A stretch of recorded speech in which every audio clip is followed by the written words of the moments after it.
kajing artatin pipen i baik wanong artatin kumbangalap labang sini ajing ijonga wanong ti lesing along ubaduna baik to mapya jing bakla daw kunoken baik ngan pla baya pina ichisha makwa bapin yomi kajing ijong ngak ya fi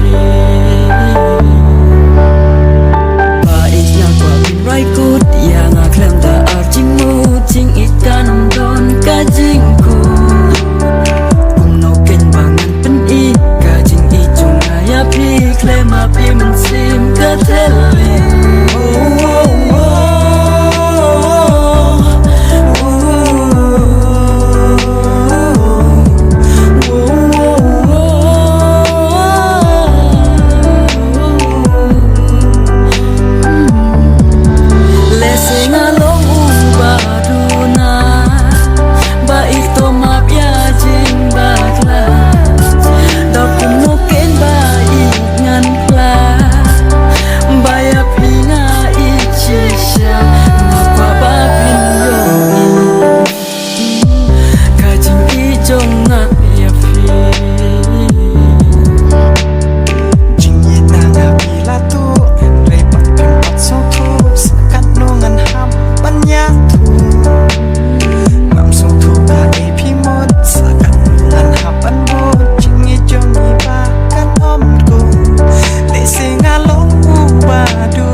Jong